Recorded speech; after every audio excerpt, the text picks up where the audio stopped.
So we're joined today by James Donald, the portfolio manager on the Lazard Emerging Markets Fund.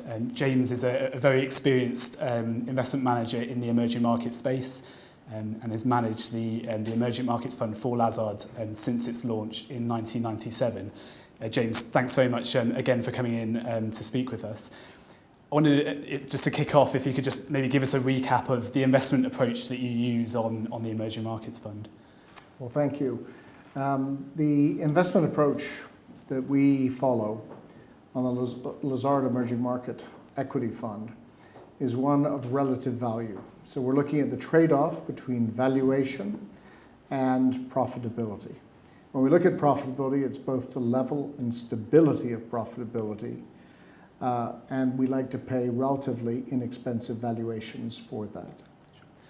So this relative value style brings about a portfolio with quite distinctive characteristics versus the benchmark. In fact, we have a chart here which just shows the portfolio, the average valuation metric on the underlying portfolio is being more attractively valued. In this case, we're using a forward price to earnings measure versus the index, but also showing higher levels of profitability. In this case, again, a forward estimate of return on equity.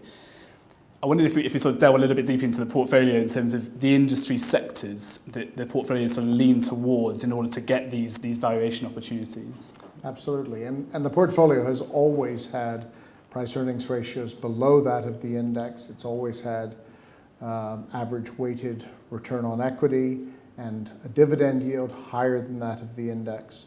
At this stage in the environment we have more in telecom services and information technology than the index, and we have less in a lot of the other major sectors across emerging markets, but not dramatically less. I think typically we would have a lot of positions in consumer staples, in healthcare, and in internet-related technology versus the index. We don't right now. We've got relatively little there because valuations in those areas, in those very defensive areas, we think are extremely elevated. And that has resulted in us perhaps being in some of the more economy-sensitive areas of the market.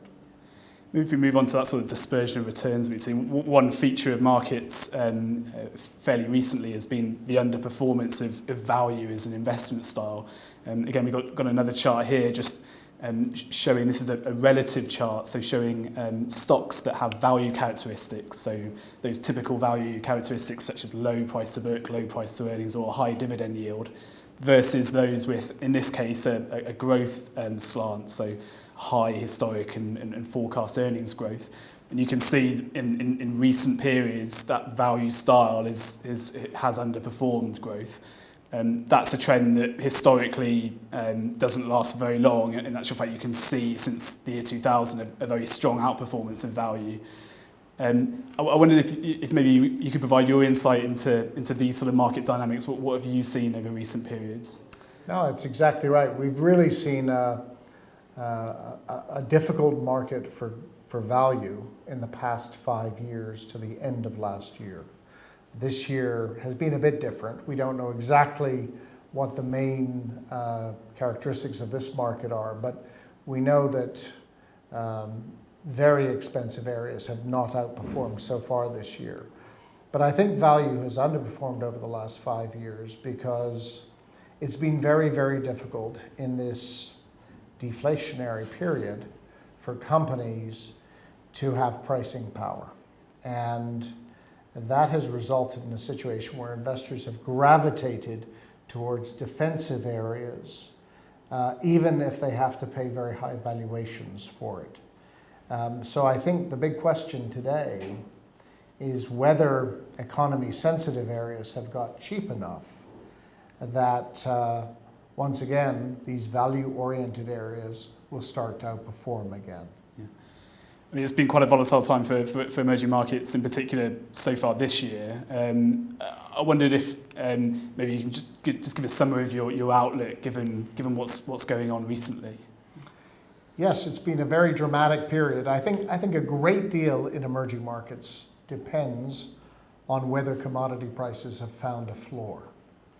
And commodity prices have clearly fallen a lot, but if they've really found a floor, then I think analysts will be able to truly value all parts of the market. And valuation will once again become very, very important. And in that environment, I could imagine a major rotation in markets. First of all, I think value stocks will start to outperform growth stocks. Secondly, emerging markets should outperform developed markets. Thirdly, perhaps most importantly, global equities could outperform global bonds. And finally, emerging market currencies could start to outperform the dollar. So it really depends on what environment we're in. But if it has changed, I would expect a major rotation through markets. Maybe to pick one overweight positioning in your portfolio being Brazil, and Brazil's been a notable mover so far this year, and it's particularly timely given overnight we've had news of the impeachment and suspension of President Rousseff. Give us maybe a summary of your thoughts there, and also where are you finding stock opportunities in Brazil? Well, Brazil's been an absolutely fascinating and very challenging situation the last year and a half.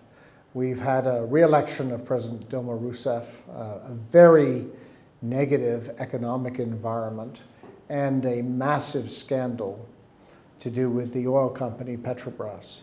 And it was such a major scandal last year that it essentially paralyzed political decision-making in Brazil and stopped the then finance minister, Joaquim Levy, from reducing the budget deficit, which meant Brazil was in a very, very vulnerable position.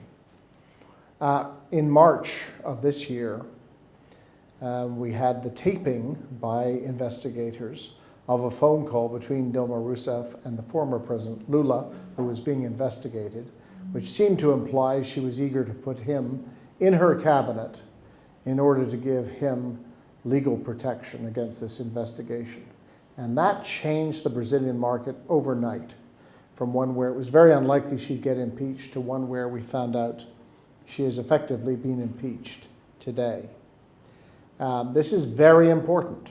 We're likely to get a new government under Dilma Rousseff's Vice President Temer, and we're likely to see a cabinet put together very quickly.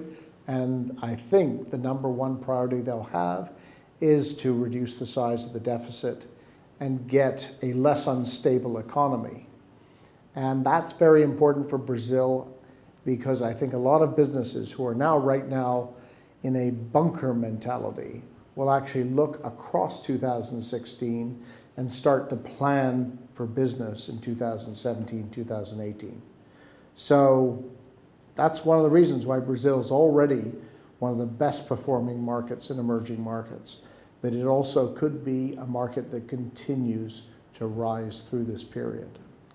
Interesting times, Jeff. James, thanks very much for joining us today and speaking with us. Thank you. If you'd like any more details on the Lazard Emerging Markets Fund, please contact your broker for a copy of our most recent research note.